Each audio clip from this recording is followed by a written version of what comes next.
Hey guys, welcome to another episode of the Human AI podcast. Today we're doing the finale of the Truman Show, but it's the finale of practicing and understanding what I'm gonna be including in. So, we're gonna have one more episode after this where it's basically gonna be me presenting to you guys. And it's the same presentation that I'm gonna give to my colleagues. But for now, um, let's just talk about the last thing that I'm gonna be addressing in the Truman Show. It's the decision models. So if you haven't watched the previous episodes, do watch them. It's gonna make sense. Yeah. So I'm here with Grok. Grok, can you hear us?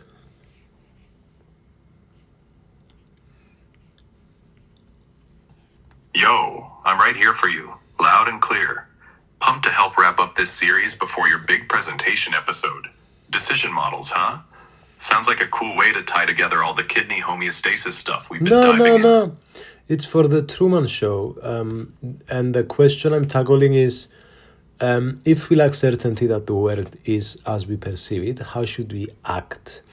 So I want to talk about decision models that we can use if we're in doubt. Grok, I'll tell you where I'm at right now.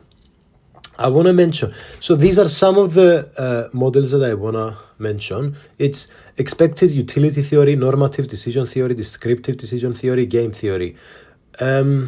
Subjective expected utility, prospect theory, fast and frugal heuristics, maxim and minimax regret, Hurwick's criterion, precautionary principle, info gap decision theory, moral and ethical frameworks, Pascal's wager, rule versus activity.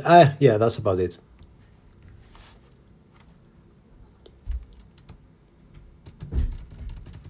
Whoa, dude, you're going deep with the Truman Show vibe. Tackling how to act when we doubt reality itself. Love the existential twist.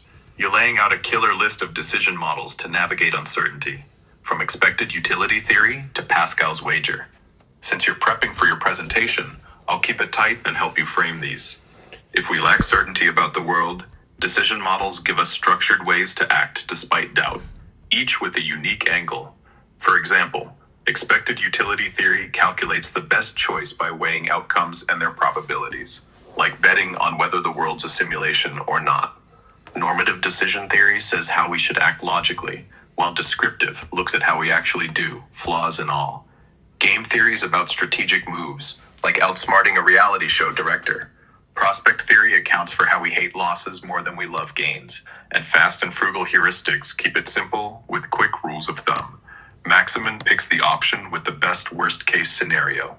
Minimax regret minimizes potential regret, and the Hurwick's criterion balances optimism and pessimism. The precautionary principle says avoid harm when stakes are high. Info gap handles deep uncertainty, and moral frameworks ground choices in values. Pascal's wager bets on belief in case reality's got a cosmic twist. And rule versus act utilitarianism debates following principles or judging each choice. Want to focus on one, like how expected utility applies to doubting reality? So what is normative decision theory the same as expected utility theory?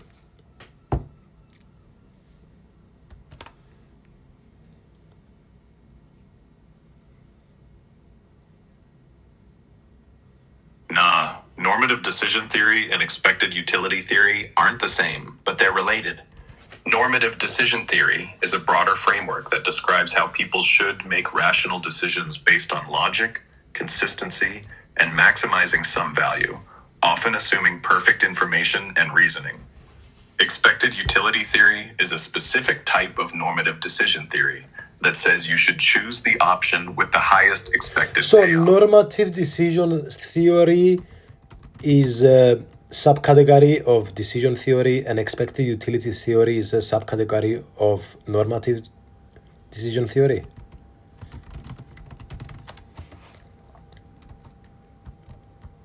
You're close, but let me clarify to keep it tight.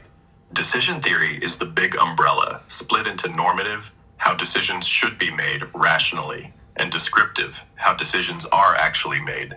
Normative decision theory isn't a subcategory of decision theory. It's one of its main branches, alongside descriptive. Expected utility theory is indeed a specific model within normative decision theory, prescribing that you choose the action with the highest expected payoff based on probabilities and outcomes.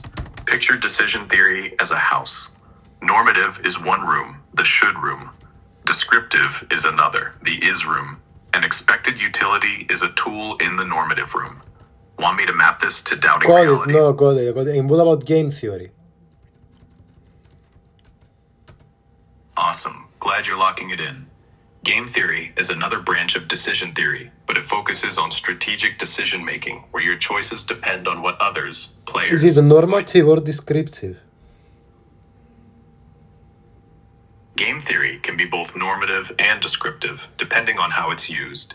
Normatively, it prescribes optimal strategies for rational players to maximize their payoffs, assuming they make logical choices, like in a Truman Show scenario where you strategize to outsmart a reality show director.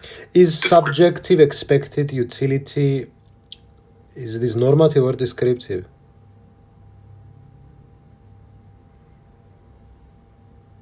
Subjective expected utility, SEU, is primarily normative, as it prescribes how rational decisions should be made by maximizing expected utility based on an individual's personal, subjective probabilities and What is the preferences. difference between expected utility theory and subjective expected utility?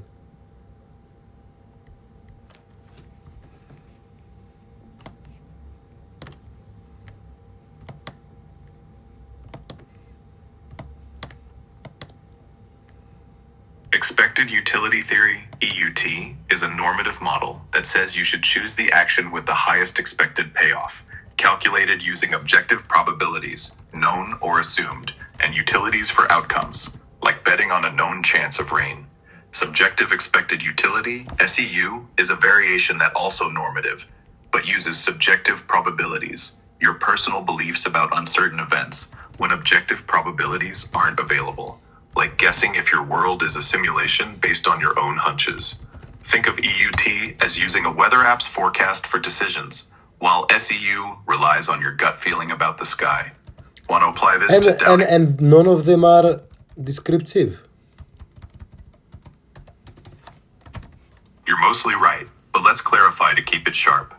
Expected utility theory, EUT, and subjective expected utility, SEU, are indeed normative, prescribing how rational decisions should be made, not describing how people actually decide. However, some decision theories, like prospect theory, are descriptive, focusing on how people really make choices, often irrationally, like overweighing losses. EUT and SEU assume ideal logic, while So, descriptive. what about prospect theory? Prospect theory is a descriptive decision model that explains how people actually make choices under uncertainty, unlike normative models like expected utility theory. Developed by Kahneman and Tversky, it says people overweigh potential losses compared to gains, loss aversion, distort probabilities, overestimating small chances, underestimating big ones, and evaluate outcomes relative to a reference point, not absolute Is values. it normative or descriptive? Prospect theory is descriptive as it models how people actually make decisions under uncertainty, accounting for biases like loss aversion and probability distortion, rather than prescribing how they should decide rationally like normative theories, e.g., expected utility theory. Want me to tie this to doubting reality or move to another model? What about fast and frugal heuristics?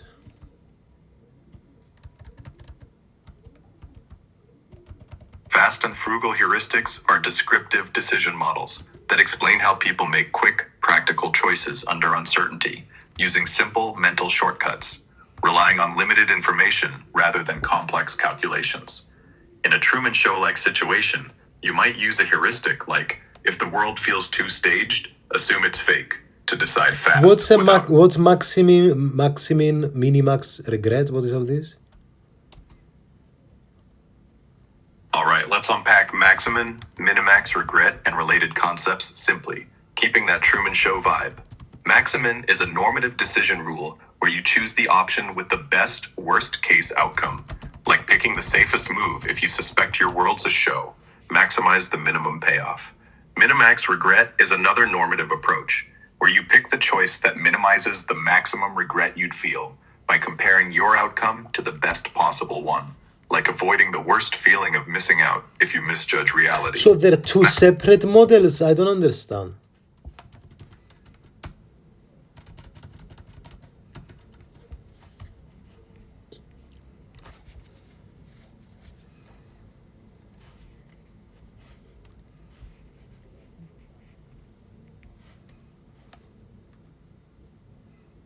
Huh?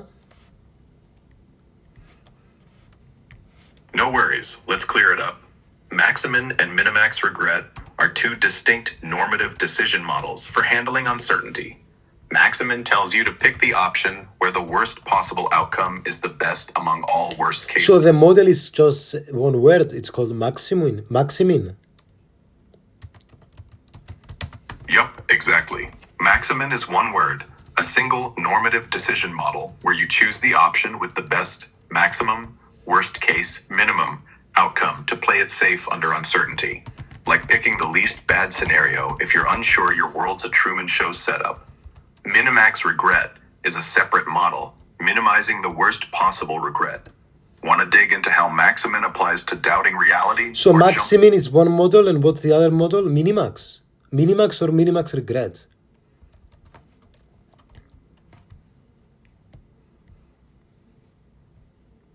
All right, let's straighten it out. Maximin is one normative model where you pick the option with the best worst case outcome. The other model is Minimax regret, also normative, where you choose the option that minimizes the maximum regret you'd feel by comparing your choice's outcome to the best possible outcome in hindsight, like avoiding the worst kick yourself moment if you misjudge reality in a Truman Show scenario. There's no standalone Minimax here. It's usually Minimax regret in decision theory. Minimax So in game. infogap is what? Infogap is descriptive or normative?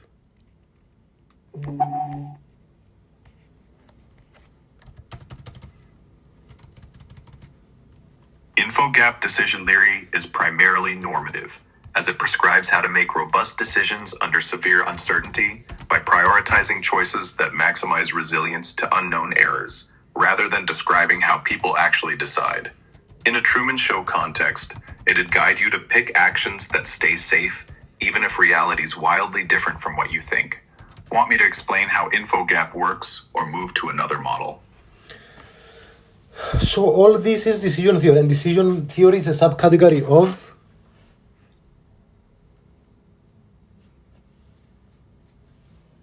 Decision theory is a broad field, not really a subcategory of something else, but it's often housed within disciplines like economics, psychology, philosophy, or mathematics, depending on the context.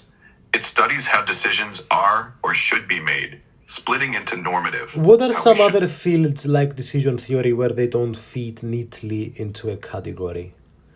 They don't need to have to do with decision making, but in general, just things that don't fit neatly into categories.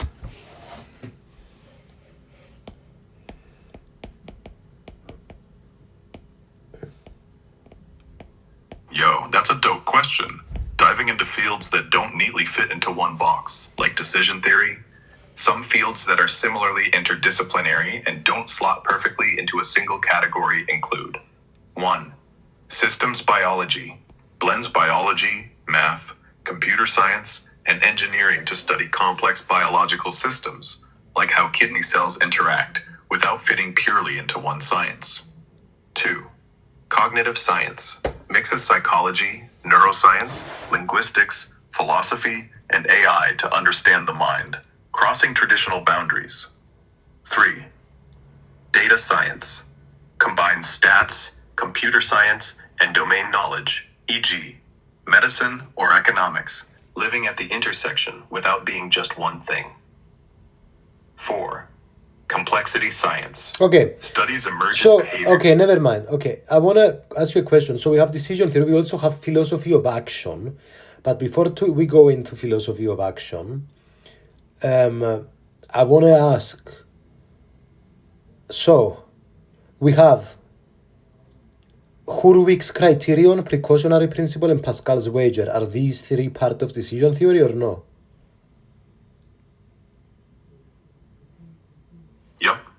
recall digging into those. The Hurwick's criterion, precautionary principle, and Pascal's wager are all considered part of decision theory, as they provide frameworks for making choices under uncertainty, fitting within its normative branch. The Hurwick's criterion balances optimism and pessimism to pick an option. Precautionary principle advises avoiding harm when risks are unknown, and Pascal's wager weighs belief in God based on potential outcomes. Okay, All so in total we've talked about 10 models: expected utility theory, subjective expected utility, infogap, game theory, fast and frugal heuristics, maximin, minimax regret, Hurwick's criterion, precautionary principle, and Pascal's wager. Are there any essential ones that I'm missing? You've got a solid list of 10 decision models there, covering a lot of ground in decision theory for handling uncertainty, like in a Truman Show doubt reality scenario. You're not missing any absolute must-haves, but 2 additional models could round out your presentation nicely. 1. Multi-attribute utility theory, MAUT. A normative model that helps weigh multiple factors like risk, cost, and benefit when choosing. Useful for complex decisions about reality. 2. Bayesian decision theory, which updates probabilities with new evidence to make informed choices, like refining your belief about the world as you gather clues. These add depth, especially for structured or evidence-based decisions. You're already covering normative, e.g., expected utility, maximin, and descriptive, e.g., Okay. fast and... So let's so philosophy of action. What categories do we have here? And you know how I think all the time through categories? Maybe tell me, instead of categories, how can I think? Maybe I can think more continuously instead of discretely, or in system thinking, or some other kind of way. All right, let's dive into the philosophy of action and then tackle how you can shift from categorical to alternative ways of thinking, which is a super insightful question. The philosophy of action studies what makes actions intentional, how they differ from mere events, and how we exercise agency, especially relevant to decision-making in uncertain realities, like a Truman Show setup. Instead of distinct categories, it's often approached through key concepts or questions. But since you like structure, here are some core areas. I'll keep it loose to avoid rigid boxes. 1. Intentionality. What makes an action deliberate versus accidental? E.g., Tell me again. Sorry, I didn't hear you. No worries. My bad if I went too fast. Philosophy of action explores what makes actions intentional, how we control them, and why we act, especially when doubting reality like in a Truman Show scenario. Instead of strict categories, it flows through ideas like intentionality, deliberate acts, agency, free will, reasons versus causes, why you act, and responsibility, blame or credit. On rethinking your categorical approach, try systems thinking, seeing actions as interconnected processes, like a web where decisions ripple, or narrative thinking, where you view choices as part of a fluid story. Okay, so in philosophy of action, what do we have?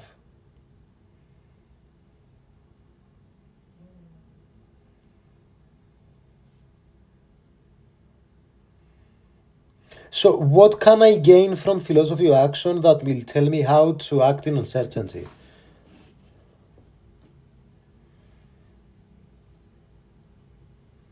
All right, let's zero in on the philosophy of action and how it can guide you to act under uncertainty, like in a Truman Show style doubt about reality.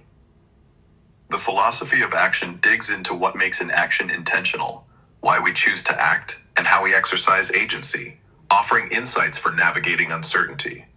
Here's what you can gain to inform your actions, framed simply, avoiding strict categories since you're exploring beyond that. 1. Intentionality helps you clarify your goals.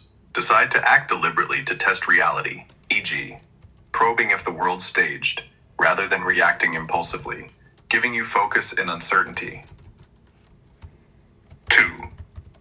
Agency reminds you that even if reality is unclear, you can still exercise free will to make choices. Wait, okay, let's start from the beginning. So tell me in philosophy of action, that I'm confused. So we don't have like models in philosophy of action?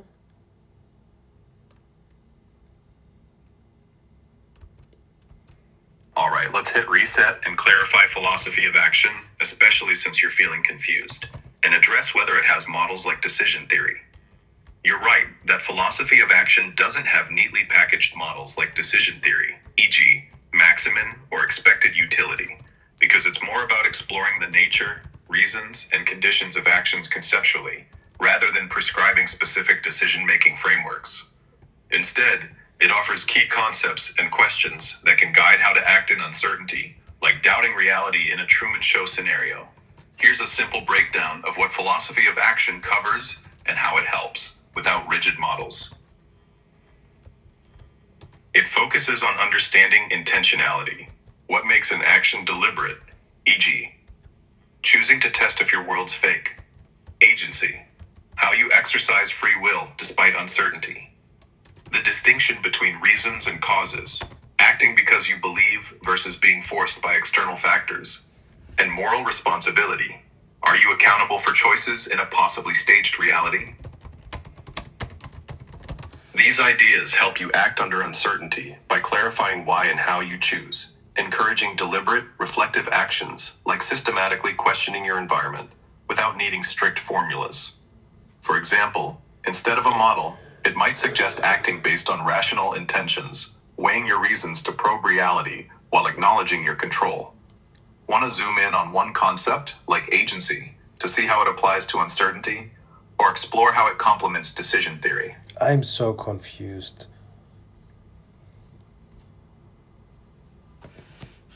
Okay, give us a good explanation of philosophy of action.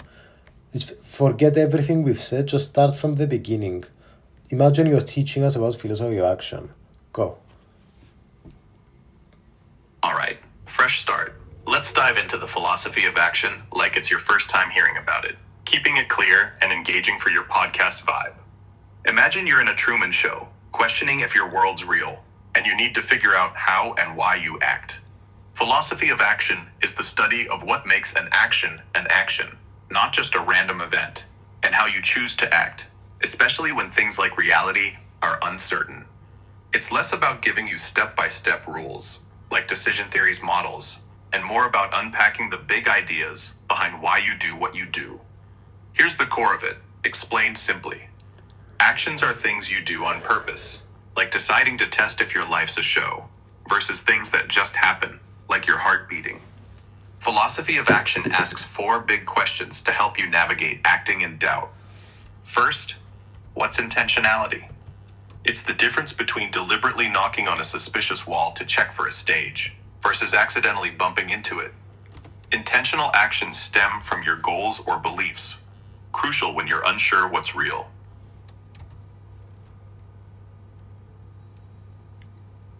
Second,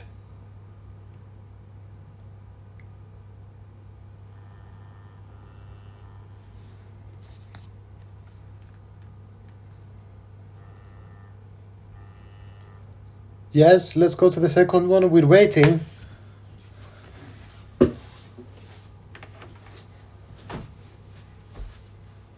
haha, my bad for the pause. Let's jump right into the second big idea in philosophy of action. Agency. Agency is your ability to control and choose your actions, acting freely based on your intentions, even when you're doubting reality, like in a Truman Show setup. It means you can decide to investigate if your world's staged, say, by testing patterns in your environment, because you have the power to act on your reasons, not just react to external forces. Agency matters in uncertainty because it reminds you that, even if the world feels fake, you can still make deliberate choices to seek truth or act meaningfully. Want to dig deeper into agency? No, Move to the okay. Next one, tell us. Intentionality, agency, what else?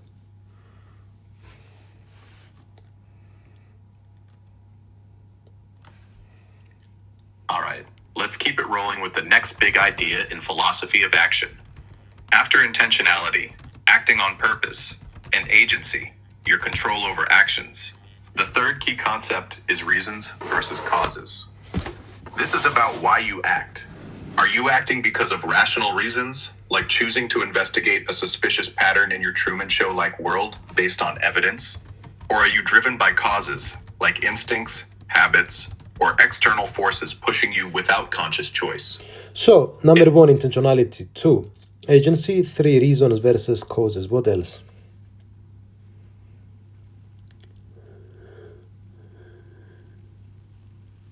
You got it. We're cruising through.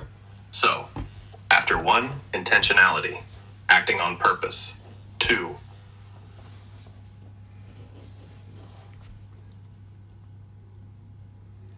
Yeah?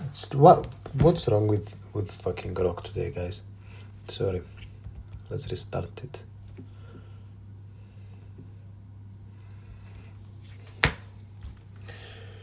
Yeah, dude. So, yeah, you said 1, 2. Let's go to. Tell us again.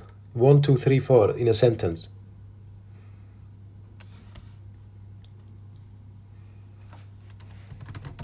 all right, dude, here's the philosophy of action in one sentence. It covers 1. Intentionality, acting deliberately, like testing a Truman Show reality.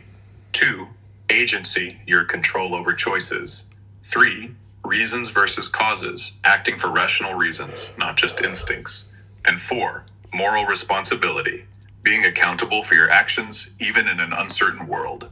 Want me to expand on moral responsibility or apply these to acting under doubt? To be honest, I'm a bit confused. I can't lie. So this is the primary things that philosophy of action does. Okay. So which of these shall I include in my presentation to help Truman decide how to act in uncertainty?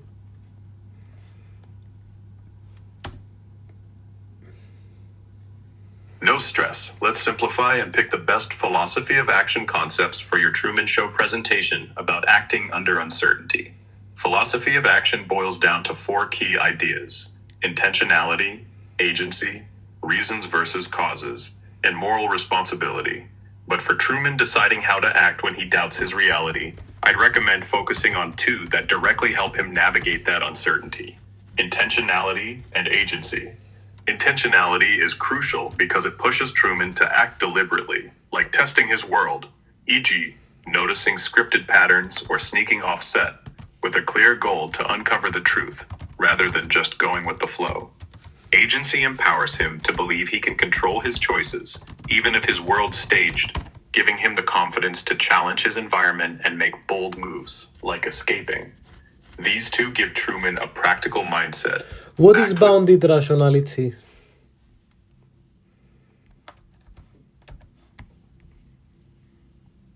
Bounded rationality is a concept mainly from decision theory and behavioral economics, describing how people make decisions within the limits of incomplete information, limited time, and cognitive capacity, leading to good enough choices rather than perfectly rational ones. Is it a decision model?